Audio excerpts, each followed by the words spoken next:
നമസ്കാരം. പുതിയ വീഡിയോയിലേക്ക് സ്വാഗതം. ഷൈനിയുടെയും മക്കളുടെയും ആത്മഹത്യ കഴിഞ്ഞ കുറേ ദിവസങ്ങളായി മനസാക്ഷിയെ മരവിപ്പിച്ചു കൊണ്ടിരിക്കുന്നതാണ്. ഷൈനിക്കും മക്കൾക്കും മരണത്തിന് ശേഷവും ഒരു സമാധാനം കൊടുക്കാത്ത കുടുംബമായിരുന്നു എന്ന് പറയുന്നതിൽ തെറ്റില്ല. ഷൈനിയുടെയും മക്കളുടെയും മരണശേഷവും മൃതദേഹം എവിടെ സംസ്കരിക്കണമെന്നുള്ള തർക്കവാദങ്ങളുമൊക്കെയായിട്ട് അവരുടെ മൃതദേഹത്തെ പിടിച്ച് വലിക്കുന്നതായിട്ടുള്ള കാഴ്ചകളാണ് നമ്മൾ കണ്ടുകൊണ്ടിരുന്നത്. ഷൈനിയുടെയും മക്കളുടെയും മൃതദേഹം ഹോസ്പിറ്റലിൽ നിന്നും സ്വന്തം ഭവനത്തിലെത്തിച്ച് ഭവനത്തിൽ വെച്ചതിന് ശേഷം ഏത് പള്ളിയിൽ അടക്കണമെന്നുള്ള അതിഭീകരമായിട്ടുള്ള വാക്കുതർക്കങ്ങളും അങ്ങോട്ടും ഇങ്ങോട്ടുമുള്ള ശണ്ടകൾക്കുമൊക്കെ ഒടുവിലാണ് മൃതശരീരം ചുങ്കത്തെ പള്ളിയിൽ സംസ്കരിക്കുന്നതിൻ്റെ തീരുമാനത്തിലെത്തിച്ചേർന്നത്. ഷൈനിയുടെയും മക്കളുടെയും മൃതദേഹം കാരിത്താസ് ഹോസ്പിറ്റലിൽ വെച്ചതിൻ്റെയും സ്വന്തം ഭവനത്തിൽ വെച്ചതിൻ്റെയുമൊക്കെ കാശ് ചോദിച്ചുകൊണ്ടാണ് ഷൈനിയുടെ പിതാവ് രംഗത്ത് വന്നത്. എത്ര ദാരുണമായിട്ടുള്ള ഒരു മനുഷ്യൻ, എത്ര ദാരുണമായിട്ടുള്ള ഒരു കാഴ്ചകളാണ് കണ്ടുകൊണ്ടിരുന്നത്. ഇത്ര ക്രൂരനായിരുന്നു ഷൈനിയുടെ പിതാവ്. സ്വന്തം പിതാവ് തന്നെ അല്ലേ ഇതെന്ന് സംശയിക്കേണ്ടിയിരിക്കുന്നു. രണ്ടാനച്ഛനോ മറ്റോ ആണോ എന്ന് സംശയിക്കത്തക്ക രീതിയിലുള്ള ഓരോ പ്രകടനങ്ങളായിരുന്നു ഷൈനിയുടെ പിതാവിൻ്റെ ഭാഗത്തു നിന്നും ഈ മരണത്തോടനുബന്ധിച്ച് ഉണ്ടായിക്കൊണ്ടിരുന്നത്. ഷൈനിയുടെയും മക്കളുടെയും വിയോഗത്തിൽ വളരെയധികം വേദനിച്ചുകൊണ്ട് കേരള ജനത ഒന്നാകെ ആ മരണത്തോടൊപ്പം കൂടെ നിന്നു.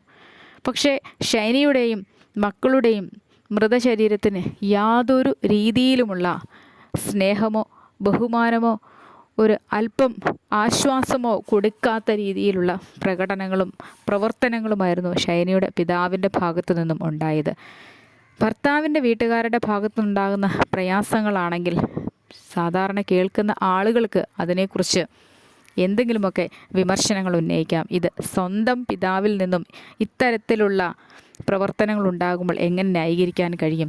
സ്വന്തം കുഞ്ഞിനോട്, അവളുടെ മക്കളോട് ഇങ്ങനെയൊക്കെ കാണിക്കാൻ ക്രൂരനായിട്ടുള്ള മനുഷ്യർക്കല്ലാതെ ആർക്കാണ് സാധിക്കുക? ഷൈനിയുടെ സ്വന്തം പിതാവ് മൃതശരീരങ്ങൾ ഭവനത്തിൽ കൊണ്ടുവന്ന് വെച്ചതിൻ്റെയും ഹോസ്പിറ്റലിൽ വെച്ചതിൻ്റെയും ഒക്കെ പണം ആവശ്യപ്പെട്ടത് എത്ര നീചകൃത്യമായിരുന്നു എന്നാണ് ഇപ്പോഴത്തെ ചർച്ചാ വിഷയം. ഇത്ര നീചനായിട്ടുള്ള ഒരു മനുഷ്യനോടൊപ്പം എങ്ങനെയാണ് ഇത്രയും നാൾ ഇവർ പിടിച്ചു നിന്നതെന്ന് സംശയിക്കേണ്ടിയിരിക്കുന്നു. ഷൈനിയുടെ ഭർത്താവിൻ്റെ വീട്ടുകാരേക്കാൾ അതിക്രൂരനായിരുന്നില്ലേ ഷൈനിയുടെ പിതാവ് എന്നുള്ളത് സംശയിക്കേണ്ടിയല്ല, നിശ്ചയമായ കാര്യം തന്നെയാണ്. ഇതുതന്നെ ആയിരിക്കാം ഷൈനിയെയും മക്കളെയും ആത്മഹത്യയിലേക്ക് വഴിതിരിച്ചത്. ഷൈനിയുടെ ഭർത്താവിൻ്റെയും വീട്ടുകാരുടെയും കൂടെ അല്പം സമാധാനക്കേടുണ്ടെങ്കിലും പിടിച്ചു നിന്നത് 10 വർഷക്കാലത്തോളമായിരുന്നു. 10 വർഷങ്ങൾക്ക് മുകളിലും ഈ ഭവനത്തിൽ തന്നെ കഴിഞ്ഞുകൂടിയിരുന്നവരാണ്. പക്ഷേ സ്വന്തം ഭവനത്തിൽ വന്ന് ഒരു 5-6 മാസം പോലും തികയ്ക്കുവാൻ ഇവർക്ക് കഴിഞ്ഞില്ല എന്ന് പറയുമ്പോൾ ഓർത്താൽ മതി എത്രയധികം ക്രൂരമായിട്ടുള്ള വാക്കുകളും പ്രശ്നങ്ങളും പ്രതിസന്ധികളുമൊക്കെ ഈ കുട്ടികൾക്ക് ആ ഭവനത്തിൽ നേരിട്ടു എന്നുള്ളത്. ഷൈനിയെയും മക്കളെയും സ്നേഹിക്കാനോ അവരുടെ കാര്യങ്ങളിൽ യാതൊരു വിധത്തിലുള്ള പങ്കാളിത്തം വഹിക്കാനോ ഈ ഭവനത്തിന് യാതൊരു താല്പര്യവും ഉണ്ടായിരുന്നില്ല.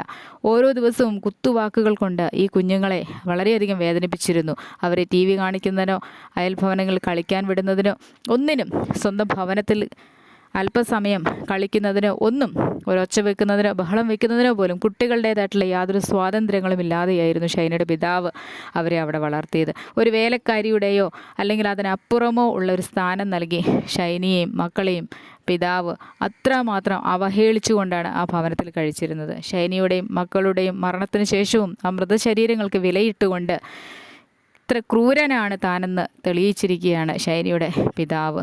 മാതാവ് യാതൊരു വിധത്തിലുമുള്ള മറുപടികളുമില്ലാതെ, പ്രതികരണശേഷിയില്ലാതെ കഴിയുന്നു. എന്നിരുന്നാലും ഇത്തരത്തിലുള്ള പിതാക്കന്മാർ മക്കളോട് കാണിക്കുന്ന ക്രൂരതകൾ മക്കളെ മരണത്തിലേക്ക് തള്ളിവിടുക തന്നെയാണ് ചെയ്യുന്നത്. ഭർത്താവിൻ്റെ വീട്ടുകാരുടെയും ക്രൂരതകൾക്കപ്പുറം സ്വന്തം ഭവനങ്ങളിൽ നിന്ന് നേരിടേണ്ടി വരുന്ന കുത്തുവാക്കുകൾ മനുഷ്യനെ അത്രയധികം തളർത്തിക്കളയുന്നു എന്നുള്ളതിന് തെളിവാണ് ഷൈനിയുടെ മക്കളുടെയും ആത്മഹത്യ. ഈ പണം കൊണ്ട് എന്ത് നേടാനാണ്? ഈ പണത്തിനപ്പുറം ഒരു ജീവിതമില്ലേ? പണത്തിനപ്പുറം ഒരു സ്നേഹബന്ധമില്ലേ? സ്വന്തം മക്കളോട് കാണിക്കേണ്ട കടമകളില്ലേ? സ്നേഹവാത്സല്യങ്ങളില്ലേ? ഇതൊന്നും ഷൈനിയുടെ പിതാവിനെ ബാധിച്ചിരുന്നില്ല. കാർക്കശ്യക്കാരനും ക്രൂരനുമായിട്ടുള്ള ഷൈനിയുടെ പിതാവ് ഇവരെ കൊലയ്ക്ക് കൊടുത്തു എന്ന് തന്നെയാണ് പറയേണ്ടിയിരിക്കുന്നത്.